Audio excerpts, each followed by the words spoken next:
Hi hello and welcome to hello Mumbai. ലോകമെമ്പാടുമുള്ള hello മുംബൈയുടെ പ്രേക്ഷകർക്ക് ഒരു നല്ല ദിനം ആശംസിക്കുകയാണ്. ഒപ്പം ഇന്നത്തെ ഈ എപ്പിസോഡിലേക്ക് ഏവർക്കും സുസ്വാഗതം. Hello Mumbai, voice of Maharashtra. Powered by Aegon Shipping. Your cargo is our commitment. Aegon Shipping, moving the world for you. Brought to you by Amritveni. Amritveni Hair Elixir for Women. Logistic partner, Sri Trans Logistics. Around the globe and round the clock.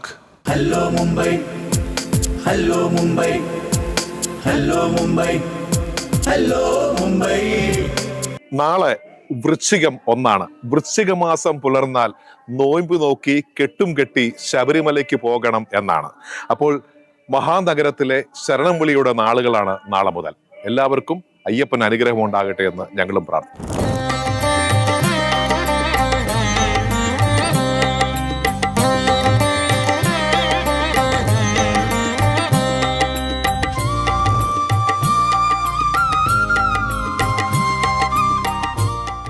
നമസ്കാരം, ഞാനിപ്പോൾ ഉള്ളത് mini ശബരിമലയിലാണ്. അതായത് കഞ്ചൂർമാർഗ് അയ്യപ്പ ക്ഷേത്രം.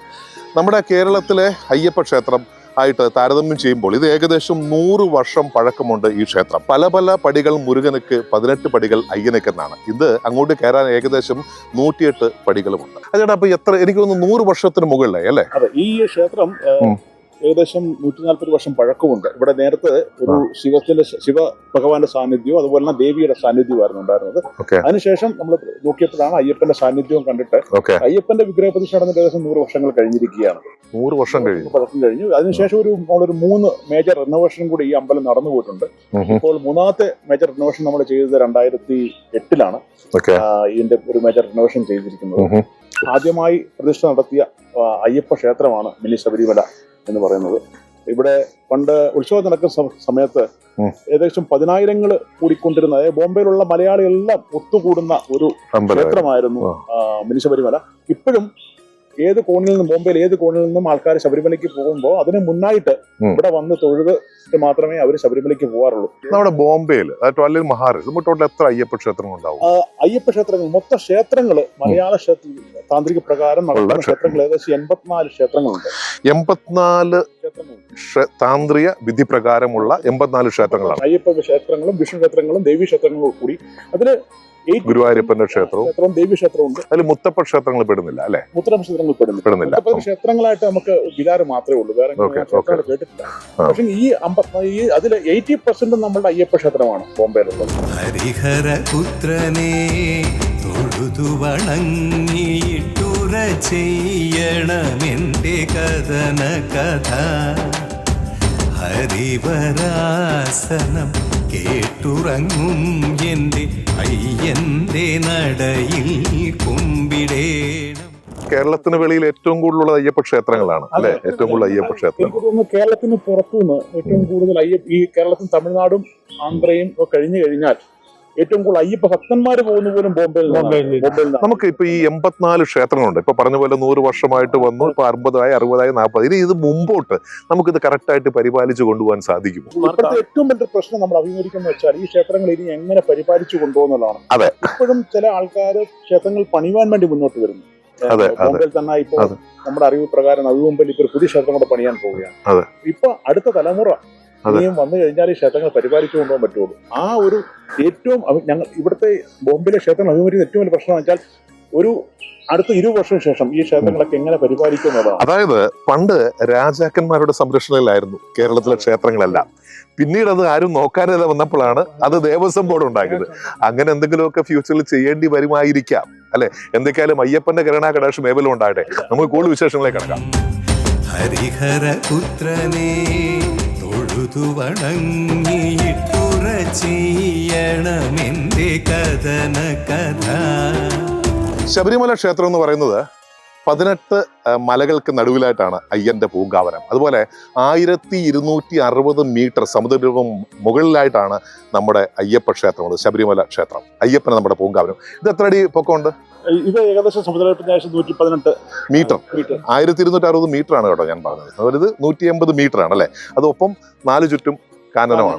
4 ചുറ്റും കാനനമാണ്. ഉള്ളിൽ നിൽക്കുന്ന കാനനവാസനാണ്. ഹരിവരാസനം കേട്ടുറങ്ങും എന്റെ അയ്യന്റെ നടയിൽ കുമ്പിടേണം. ഉണർത്തിയിടേണം എൻ്റെ കൺ കണ്ട ദേവനെ ഉണർത്തിയിടേണം. നമ്മൾ എങ്ങനെയാണ് കണ്ടുപിടിച്ച് ഇങ്ങനെ ഒരു ക്ഷേത്രം ഇവിടെ ഉണ്ടായിരുന്നു? പണ്ട് മുതലേ ഇവിടെയുള്ള ഭക്തജനങ്ങൾ ആരാധന നടത്തുന്നുണ്ടായിരുന്നു. പോർച്ചുഗീസുകാരുടെ ആക്രമണത്തിൽ ഈ ക്ഷേത്രം നശിപ്പിക്കുകയുണ്ടായി. അതിന്റെ അവശിഷ്ടങ്ങൾ ഇപ്പോഴും ഈ ബാക്ക് സൈഡിൽ കാണാൻ പറ്റും. അയ്യപ്പ ക്ഷേത്രമായിരുന്നു ഇത്, ഒരു ദേവീ ക്ഷേത്രമായിരുന്നു. അതിനുകൂടെ അയ്യപ്പന്റെ ഫോട്ടോ വെച്ച് ഭക്തജനം ആരാധിക്കുന്നുണ്ടായിരുന്നു. അന്ന് മലയാളികളൊക്കെ ഉണ്ടായിരുന്നു. മലയാളികൾ ഉണ്ടായിരുന്നു, എവിടെ കേടുകളിലെ മലയാളികളൊക്കെ ഉണ്ടായിരുന്നു. അവരന്ന് എനിക്കൊരു ദേവീ ക്ഷേത്രത്തിൽ ഒരു അയ്യപ്പന്റെ ഉണ്ടായിരുന്നു. അതാണ് ലോക്കിയാണ്ടിൽ കൂടുതലും മലയാളികളായിരുന്നു, നമ്മുടെ ആൾക്കാരായിരുന്നു. അവരാണ് ഇതിനെ മുന്നോട്ട് കൊണ്ടുവന്നത്, ഡെവലപ്പ് ചെയ്ത് കൊണ്ടുവന്നില്ല. അതിനുശേഷം ഇതെല്ലാം പൊളിച്ചതിന് അവശിഷ്ടങ്ങളൊക്കെ കിട്ടുകയുണ്ടായി. അതിനുശേഷം അത് ഒരു വീണ്ടും ചെറിയ ക്ഷേത്രമായി പുനരുദ്ധരിച്ചു. വർഷം തോറും അവർ ക്ഷേത്ര പുനരുദ്ധാരണം നടത്തി. അങ്ങനെ 1983 പുനഃപ്രതിഷ്ഠ ചെയ്ത് ദേവപ്രശ്ന പുനഃപ്രതിഷ്ഠ മഞ്ചലോക് ഇവിടെ പ്രതിഷ്ഠിച്ചു. ഒരുപാട് ക്ഷേത്രങ്ങൾ അങ്ങനെ തകർക്കപ്പെട്ടിട്ടുണ്ടെന്നുള്ളതാണ് അല്ലേ? അതായത് ഞാൻ ഈ അടുത്ത നമ്മുടെ ഹലോ ബോംബെയുടെ എപ്പിസോഡ് കണ്ടവർക്ക് മനസ്സിലാവും, പല ഗണപതി ക്ഷേത്രങ്ങളും തകർക്കപ്പെട്ടിട്ടുണ്ട് അല്ലേ? ബോംബെയിലും മറ്റു സ്ഥലങ്ങളിലും പല ക്ഷേത്രങ്ങളും തകർക്കപ്പെട്ടിട്ടുണ്ട്. അങ്ങനെ തകർക്കപ്പെട്ട ഒരു ക്ഷേത്രമാണ് 150 വർഷം തകർത്ത ക്ഷേത്രമാണ് മിനി ശബരിമലയും. പക്ഷെങ്കിൽ അത് ഈ ഇതിലേക്ക് പുനരുദ്ധരിച്ചത് കഴിഞ്ഞാൽ 3 പുനരുദ്ധാരണം കഴിഞ്ഞു. ക്ഷേത്രത്തിന്റെ ലാസ്റ്റ് പുനരുദ്ധാരണം കഴിഞ്ഞ് നമ്മൾ 2008 ഒരു പുനരുദ്ധാരണം ചെയ്തിരിക്കുന്നത്. ഇപ്പൊ ഈ തുല്യ പ്രാധാന്യമാണോ ദേവിക്കും അയ്യപ്പനും? തുല്യ പറഞ്ഞു ആയിരിക്കാനുള്ളത് അയ്യപ്പനും ദേവിയും ഗണപതി 3 പേർക്കും തുല്യ പ്രാധാന്യത്തോടു കൂടി. ദേവി ക്ഷേത്രം ഉണ്ടായിരുന്നതുകൊണ്ട് ദേവിക്കാണ് ഇവിടെ കുറച്ച് പ്രാധാന്യം. അതാണ് ദേവി കുറച്ച് ഉയർന്ന പീഠത്തിൽ പ്രതിഷ്ഠിച്ചിരിക്കുന്നത്. ശബരിമലയ്ക്ക് പോകുന്ന ആൾക്കാരൊക്കെ അന്യ സംസ്ഥാനക്കാരെ അവരൊരുക്കണം, മറാഠിക്കാരൊക്കെ ഒരുപാട് പേര് ഉണ്ട്. ഒരുപാട് ആൾക്കാർ പോകുന്നുണ്ട്. അവര് നമ്മുടെ രീതിയിൽ തന്നെയാണോ? നമ്മുടെ ഇതിൽ തന്നെ നമ്മുടെ ആചാരം അനുസരിച്ചാണ് അവര് ചെയ്യുന്നതും നമ്മുടെ കൂടെ സഹകരിക്കുന്നതും പോകുന്നതും എല്ലാം അവര് തന്നെ. മൃതം എടുക്കുന്നതും ഒക്കെ അവര് നല്ലോണം ട്രസ്റ്റാണോ? ട്രസ്റ്റാണ്, രജിസ്റ്റേർഡ് ചാരിറ്റി. 80 വർഷമായി. 78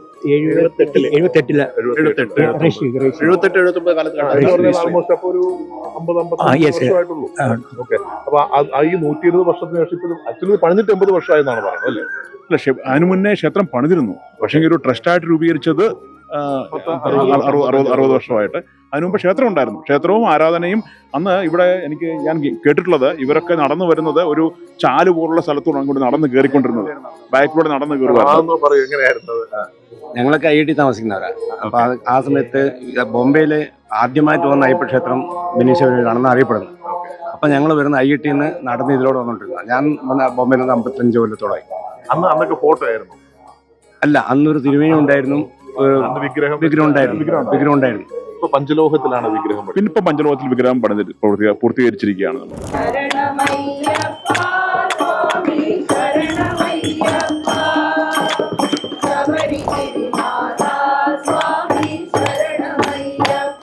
അച്ഛനാം പരമശിവൻ കണ്ണു തുറക്കെ, ഉച്ചയ്ക്ക് നക്ഷത്രം വാനിലുദിക്കെ, ചെമ്പരുന്നനെ കണ്ടപ്പോൾ അമ്പലപ്പുഴ സംഘത്തെ സാക്ഷി നിർത്തി ചെമ്പരുന്നനെ കണ്ടപ്പോൾ സംഘം തുള്ളൽ തുടങ്ങിയെന്നാണ്. എല്ലാം ഒരു വിശ്വാസത്തിന്റെ ഭാഗം തന്നെയാണ്.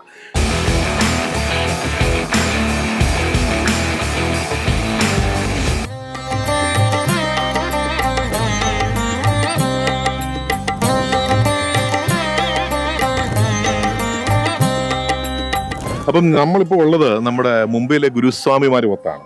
നമുക്കറിയേണ്ടത് പൊതുവെ ഈ മാല ഇടുമ്പോഴുള്ള പ്രശ്നമാണ്. അതായത് മാല ഇട്ട് വ്രതം എടുക്കണോ, നീ വ്രതം എടുത്തിട്ട് മാല ഇടണോ? എങ്ങനെയാണ്? മാല ഇട്ട് വ്രതം എടുക്കണം. എത്ര ദിവസം വ്രതം എടുത്തിട്ട് പോകണോ? 41 ദിവസം വ്രതം എടുക്കണം അപ്പൊ മിനിമം. അപ്പൊ എനിക്ക് വൃശ്ചികം 1-ാം തീയതി മലയ്ക്ക് പോകണം എങ്കിൽ ഞാൻ അതിനു മുമ്പ് ഒരു 41 ദിവസം പുറകോട്ട് കൂട്ടുക. 41 ദിവസം വ്രതം എടുക്കാതെ പോകരുത് എന്നുള്ളതാണോ? ശരിക്കും പറഞ്ഞാൽ പോയാൽ അവിടെ അങ്ങനൊന്നും സംഭവിക്കുന്നില്ല. ആൾക്കാർ പോകുന്നുണ്ട്, ഒരുപാട് പേര് ഇപ്പൊ അങ്ങനെയാ പോകുന്നതും. പക്ഷേ ശാരീരികവും മാനസികവും ബുദ്ധിപരവുമായിട്ടുള്ള ആധ്യാത്മികമായിട്ടുള്ള ശുദ്ധി വരണമെങ്കിൽ 41 ദിവസം വ്രതം എടുക്കണം. ഇത് പണ്ട് കാലത്ത് ഉണ്ടാക്കിയിട്ടുള്ള നിയമമാണ്. പക്ഷേ ഇപ്പോ ശാസ്ത്രീയമായിട്ട് അത് തെളിയിക്കപ്പെട്ടിരിക്കുന്നു. ഒരു പുതിയ സെല്ല് നമ്മുടെ ശരീരത്തിലുണ്ടായാൽ അത് 41 ദിവസം അതിന് ജീവൻ ഉണ്ടായിരിക്കും. 41 ദിവസം കഴിയുന്നുണ്ടെ ആ സെല്ല് നശിക്കും. അതായത് 41 ദിവസം നമ്മൾ സസ്യാഹാരം, അതായത് വെജിറ്റേറിയൻ ഫുഡ് കഴിക്കുകയാണെന്ന് വരിൽ നമ്മുടെ കോശങ്ങൾ, ഓരോ കോശവും നമ്മുടെ ശരീരത്തിലേത് ശുദ്ധമായിരിക്കും. നമുക്കൊരു 7 ദിവസമോ 11 ദിവസം അങ്ങനെയൊക്കെ ഒന്ന് വ്രതം എടുത്ത് പോകുന്നുണ്ട്, കുഴപ്പമൊന്നുമില്ല. ഒരു കുഴപ്പമില്ല. പക്ഷേ അതുകൊണ്ട് ഫലം അത്രയ്ക്കേ ഉണ്ടാവുള്ളൂ. ഭഗവാൻ അതേപ്പറ്റി പറഞ്ഞിട്ടുള്ള ഒരു കാര്യം എന്താണെന്ന് വെച്ച് കഴിഞ്ഞാൽ, ശരിയായ വ്രതം അനുഷ്ഠിച്ച് വരുന്നവര് അവർക്ക് വേണ്ടതായ ഫലം കിട്ടും. അല്ലാത്തവരെ പൈസ ഒന്നും പോക്കറ്റിലില്ലാതെ മാർക്കറ്റിൽ പോകുന്നവരുടെ അനുഭവമായിരിക്കും. അവർക്ക് അത്രയ്ക്കൊക്കെ കിട്ടുള്ളൂ. അങ്ങനെയുണ്ട്. അങ്ങനെയുണ്ട്.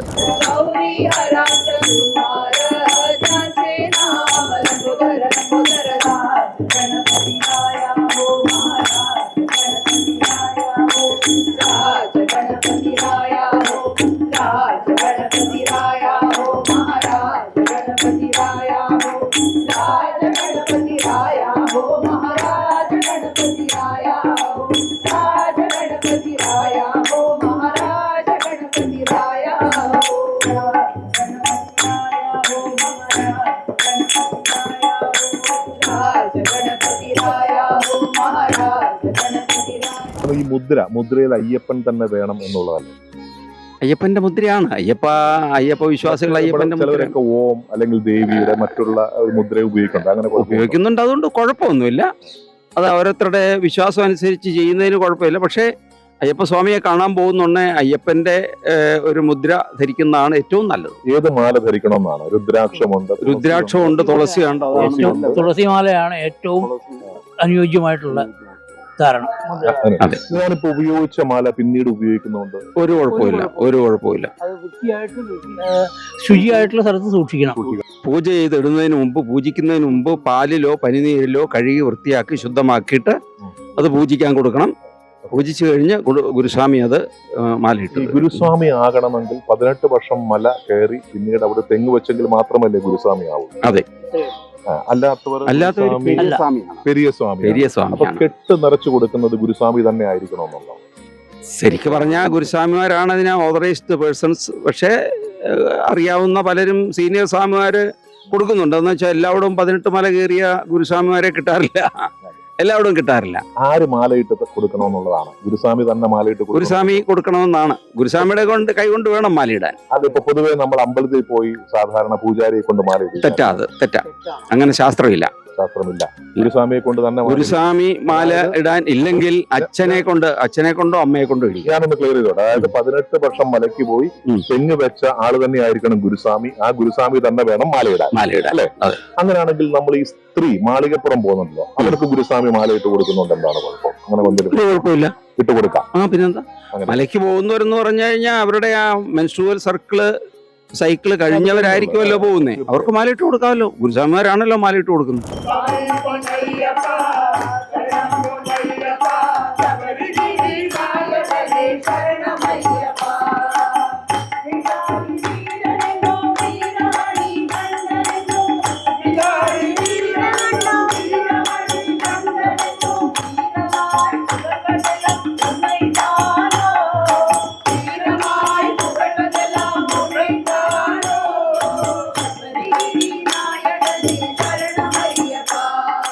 പിന്നെ പ്രത്യേകിച്ച് ഞാനിപ്പോ ഒരു 30 ദിവസം ആൾക്കാർ ഒരു വ്രതം എടുത്തു. അതിനുശേഷം അത് മുറിഞ്ഞു. അയാൾക്ക് എന്തോ ഒരു ആവശ്യത്തിൽ പോകാൻ പറ്റിയില്ല.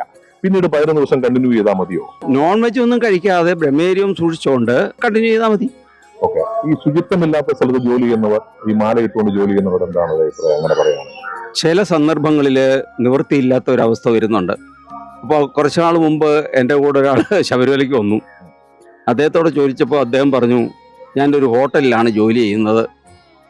അപ്പോൾ എന്താണ് ജോലി, സപ്ലയർ ആണോ എന്ന് ചോദിച്ചു. അപ്പോൾ അല്ല, അദ്ദേഹത്തിൻ്റെ ജോലി പാക്കിംഗ് ഡിപ്പാർട്ട്മെൻറ്റ്, വലിയൊരു ഹോട്ടലാണ്. അവിടെ എന്തൊക്കെയാണ് ആൾക്കാർ വാങ്ങിക്കുന്നത് വെച്ചാൽ അവരത് പാക്ക് ചെയ്ത് കൊടുക്കും. നോൺ വെജും പാക്ക് ചെയ്ത് കൊടുക്കും. അപ്പൊ ഒരു ഡോക്ടറാണ് വെക്കുക, ഒരു ഗൈനക്കോളജിസ്റ്റ് ആണ്, നേഴ്സാണ്, ഒരു ഗൈനക്കോളജിസ്റ്റ് ആണ്. അപ്പൊ അവരവരുടെ ഡ്യൂട്ടിയുടെ ഭാഗമായിട്ട് അത് ചെയ്യേണ്ടി വരികയല്ലേ. അവർക്ക് മാല ഇട്ടുകൊണ്ട് തന്നെ ആ ജോലി തുടരാമെന്നുള്ളതാണ്. അങ്ങനെ ചെയ്യേണ്ടി വരുന്നുണ്ടാവും. അത് വേറെ ഡ്യൂട്ടിയുടെ ഭാഗം എന്നുള്ള നിലയിൽ ഭഗവാൻ പൊറുക്കുമെന്നാണ് നമ്മൾ. അറിവില്ലാ പൈതങ്ങളാണ് പൊറുക്കുക എന്നുള്ളതാണ്. അതെ. ഇനി ഒരു കൂടെ, വാവൂര് സ്വാമിയെ തൊഴുകണം അല്ല തൊഴാതെ വന്നത് കൊണ്ട് എന്തെങ്കിലും പ്രശ്നം? ഒരു പ്രശ്നമില്ല. അങ്ങനെ ഒരു സങ്കല്പം ഉണ്ടായിരുന്നു. പക്ഷെ ഇപ്പൊ അത് ഇല്ലതാനും. വാവരെന്ന് പറഞ്ഞ ഒരു സങ്കല്പം അത് എങ്ങനെയോ അടിച്ചേൽപ്പിക്കപ്പെട്ടതാണ്. പക്ഷെ ഇപ്പൊ അയ്യപ്പന്മാരൊന്നും അവിടെ പോവാറില്ല. വാവൂര് പള്ളിയിലും പോവാറില്ല. പിന്നെ സന്നിധാനത്തിലെ ഒരു വാവർ നടയുണ്ട്, അവിടെയും പോകാറില്ല. എൻ്റെ ഗ്രൂപ്പ് എത്രയോ കാലമായിട്ട് തന്നെ അവിടെ പോവുകട്ടെ, അവിടെ വന്ദിക്കാട്ടെ ഒന്നും ചെയ്യാറില്ല. അത് കെട്ടിച്ചമച്ച ഒരു കഥയാണ്. ശരിക്കും പറഞ്ഞാൽ വാപുരൻ എന്ന് പറഞ്ഞൊരു ശിവഭൂതമാണ് അതിനെ ഇങ്ങനെ തെറ്റിദ്ധരിപ്പിച്ചിട്ട് അവരുടെ ഒരു സ്വാർത്ഥ ലാഭത്തിന് വേണ്ടി അവർ ഉപയോഗിക്കുന്നു എന്നുള്ളതാണ് സത്യം.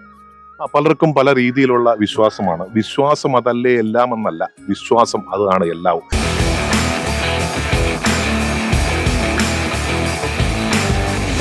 ഇപ്പൊ സാധാരണ നമ്മളിപ്പോ തമിഴ്നാട് അല്ലെങ്കിൽ കർണാടക അവരെടുത്തു കഴിഞ്ഞാൽ അവർ മാലയിട്ട അന്ന് മുതൽ അവർ കഴുത്തിലൊരു കറുത്ത ഇപ്പൊ ഗുരുസ്വാമി ഇട്ടിരിക്കുന്ന പോലെ ഒരു തോർത്തിടും. അതിടുമ്പോൾ അവർക്കറിയാം, അല്ലെങ്കിൽ മറ്റു സ്ത്രീകൾ അവർ മാറിപ്പോകും. പക്ഷെ നമുക്ക് ഇവിടെ ബോംബെ സംബന്ധിച്ചോളം അത്രയൊന്നും ആൾക്കാർക്ക് അയ്യപ്പനെ കുറിച്ച് കൂടുതൽ അറിയില്ല. പക്ഷേ ആ ഒരു ഐഡന്റിഫിക്കേഷൻ എന്ന നിലയിൽ ആ വസ്ത്രം മാറണം എന്നുള്ളതാണ്. അതായത് മാല ഇടുന്നതോടൊപ്പം തന്നെ ഉള്ളതാണ് ഒരു വസ്ത്ര മാറ്റം. അതായത് കറുപ്പോ നീലയോ, പലരും കാവ്യമൊക്കെ കൊടുത്ത് പോകാറുണ്ട്, അത് തെറ്റാ.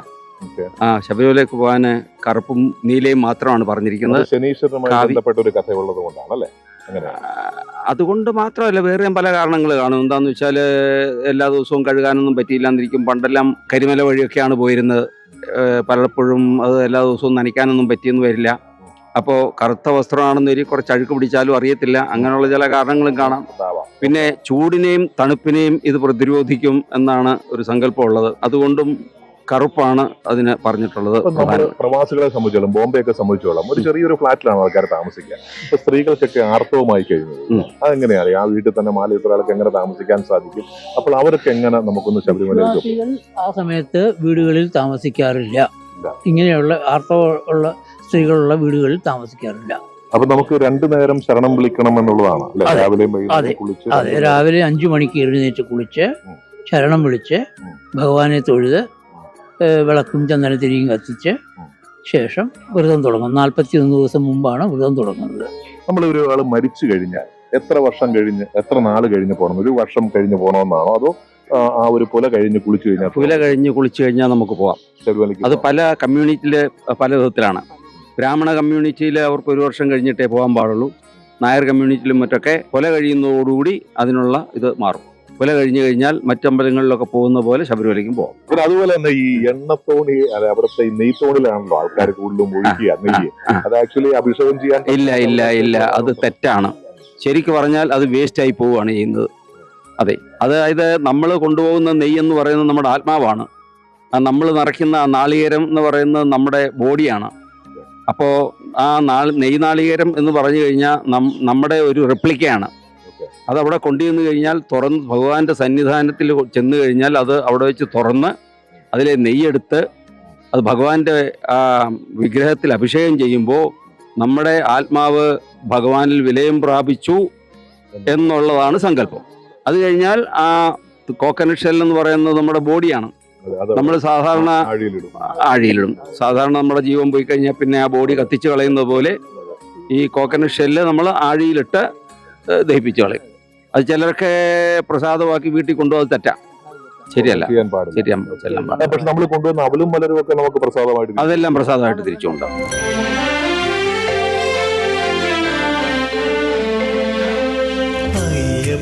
സ്വാമി അയ്യപ്പ ശബരിമല വാഴുമെന്നയ്യപ്പ.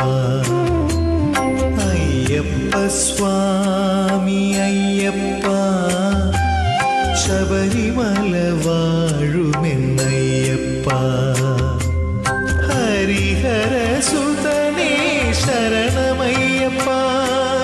അഖിലാണ്ടേശ്വരനേ ശരണമയ്യപ്പ. അപ്പൊ ഞാനിപ്പോ ഉള്ളത് മുംബൈയിലെ മാളികപ്പുറങ്ങളുടെ കൂടെയാണ്. എന്നാണ് പോകുന്നത് ശബരിമലയ്ക്ക്? 26-ാം തീയതി. നവംബർ 26. എത്ര പ്രാവശ്യം പോയിട്ടുണ്ട് ശബരിമലയ്ക്ക്? 9ാമത്തെ പ്രാവശ്യം. ശബരിമലയ്ക്ക് പോകാൻ വേണ്ടി കാത്തിരിക്കുന്ന ഒരുപാട് പേരുണ്ട്. അയ്യപ്പനോട് പറയാൻ ഒരുപാട് കാര്യം മനസ്സിൽ വെച്ചിരിക്കുകയാണ്. അത് നമ്മൾ ഇങ്ങോട്ട് പറയില്ല. അയ്യപ്പൻ ഇറങ്ങിണ്ട് അമ്മമാരെ പിടിച്ചു. ഓക്കെ, അത് വേണ്ട, അവര് പിടിച്ചോട്ടെ, അത് പിടിക്കുന്നവരൊക്കെ പിടിക്കട്ടെ. പറയൂ, ഇവിടുത്തെ ഇത് ഞങ്ങളിവിടെ സ്ഥിരം 21 വർഷം കൊണ്ട് സ്ഥിരം എല്ലാ വെള്ളിയാഴ്ചയും ശനിയാഴ്ചയും പിന്നെ വൃശ്ചിക മാസം ആകുമ്പോൾ എല്ലാ ദിവസവും 41 ദിവസവും പിന്നെ മാസത്തിൽ നാരായണിയുണ്ട്. അത് ഞങ്ങളുടെ ഹസ്ബൻഡ് ആചാര്യൻ, അല്ലെങ്കിൽ ഞാനിരിക്കും. അങ്ങനെ പിന്നെ എല്ലാം ആചാര്യാണ്. ആയിട്ടിരിക്കും. ഓക്കെ. നിങ്ങൾ ഈ ആചാര്യ പറയുന്നത് കേട്ടിട്ടാണ് നമ്മൾ അതനുസരിച്ച് എല്ലാരും പിന്തുടരുന്നത് അല്ലേ? അങ്ങനെന്ന് വെച്ചാൽ നമ്മളെല്ലാരും ഒന്നിച്ചു കൂടി സഹകരിച്ചിട്ട് ചെയ്യും. പിന്നെ ഇവിടുത്തെ എല്ലാ കാര്യങ്ങളും ഏൽപ്പിക്കുന്നു. ഈ ദിവസം ഇത് ഈ 120 സ്റ്റെപ്പ് കയറി വരണ്ടേ? അത് അയ്യപ്പന്റെ അനുഗ്രഹം കൊണ്ട് ഇങ്ങനെ സാധിക്കുന്നു. എന്നാലും മനസ്സിൽ അങ്ങനെ കയറി വരാൻ ബുദ്ധിമുട്ടുണ്ടെന്ന് ആർക്കെങ്കിലും തോന്നിയിട്ടുണ്ടോ? കഴിയുന്നതും. കാരണം എന്താ പറഞ്ഞാൽ ഇത് നമ്മളൊക്കെ രണ്ടുമായി. കാരണം രാവിലെ ഒരു എക്സർസൈസ് പോലെയായി. രാവിലെ കുളിച്ച് വന്ന് കയറി തൊഴാൻ ഇങ്ങനെ ഒരു സ്ഥലം ഈ ബോംബെയിൽ ഇതുപോലെ ഒരു സ്ഥലം എല്ലാവർക്കും ഒരു അതിശയമാണ്. ഇങ്ങനെ ഒരു അമ്പലം എന്ന് പറയുന്നത്.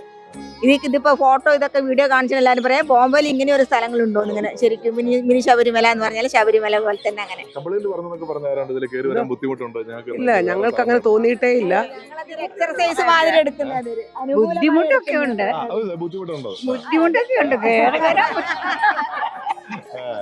പിന്നെ ഭഗവാൻ കയറ്റി ഇങ്ങ് കൊണ്ടുവരുന്നു, അത്രേ പറയാനുള്ളൂ. വഴികളൊക്കെ വരുന്നുണ്ടെന്നുള്ള ഓർഡറൊക്കെ അവര് അംഗീകരിക്കാമെന്ന് പറഞ്ഞു. ശബരിമലയ്ക്ക് അടുത്ത് തന്നെ മറ്റൊരു ക്ഷേത്രമുണ്ട്. അല്ലെങ്കിൽ അടുത്ത പ്രാവശ്യം നാട്ടിൽ പോകുന്നൊരു പോകണം. അത് നമ്മൾ അതിനെ കുറിച്ച് കേട്ടിട്ടില്ല. അത് കേട്ടിട്ടില്ല. ഞാൻ അതിന്റെ ഡീറ്റെയിൽസ് ഒക്കെ തരാം. അവിടെ പോകണം. തീർച്ചയായിട്ടും. നിങ്ങൾ എല്ലാവരും ജോലിക്കൊക്കെ പോയി ഇതൊക്കെ ചെയ്യുന്ന ആൾക്കാരാണ് അല്ലേ? എന്നാൽ ആ സമയത്ത് വൈകുന്നേരം തീർച്ചയായിട്ടും ഇവിടുത്തെ ഈ ക്ഷേത്രം കഴിഞ്ഞോളൂ വേറെ ക്ഷേത്രങ്ങൾ. ഈ 40 ദിവസം കഴിഞ്ഞാൽ പിന്നെ വരാറുണ്ട്. ഉണ്ട്. എല്ലാ വെള്ളിയാഴ്ചയും, അത്രയില്ലെങ്കിലും എല്ലാ വെള്ളിയാഴ്ചയും എല്ലാ ശനിയാഴ്ചയും. നാട്ടിലെങ്ങാനും പോകുന്നുണ്ടെങ്കിൽ അയ്യപ്പനോട് ഇതാ നോക്കൂ, അയ്യപ്പ ഞാൻ നാട്ടിലേക്ക് പോവുകയാണ്, വീട്ടിലെ മക്കളും ഹസ്ബൻഡും നോക്കിക്കോളാം എന്ന് പറഞ്ഞിട്ട് പോകും. പോയി വന്നതും ഇതേപോലത്തെ അതേ നോക്ക്, അയ്യപ്പ ഞാൻ തിരിച്ചു വന്നിരിക്കുന്നു, എന്തായാലും എല്ലാം കാത്ത് സംരക്ഷിച്ചതിന് സന്തോഷം. ഒരു എപ്പോഴും ഒരു താങ്ക്സ് ഗിവിംഗ്. നല്ല കാര്യമാണ്. കാരണം പണ്ടൊക്കെ നാട്ടിലെ ആൾക്കാർ പോലീസ് സ്റ്റേഷനിൽ പറയണം. സർവശക്തനായ ഭഗവാന്റെ അനുഗ്രഹം എല്ലാവരും ഉണ്ടാവട്ടെ എന്ന് പ്രാർത്ഥിക്കുന്നു. മറ്റൊരു അധ്യായവുമായി നമുക്ക് അടുത്ത ആഴ്ച വീണ്ടും കാണാം. നിങ്ങളുടെ അഭിപ്രായങ്ങളും നിർദ്ദേശങ്ങളും ഞങ്ങൾക്ക് എഴുതുക thehello.mumbai@gmail.com. അപ്പൊ അടുത്ത ആഴ്ച വീണ്ടും കാണാം. Till then take care and bye bye. Hello Mumbai, hello Mumbai, hello Mumbai, hello Mumbai. Powered by Aegon Shipping. Your cargo is our commitment. Aegon Shipping. Moving the world for you. Brought to you by Amritveni. Amritveni Hair Elixir for Women. Logistic partner, Sri Trans Logistics. Around the globe and round the clock.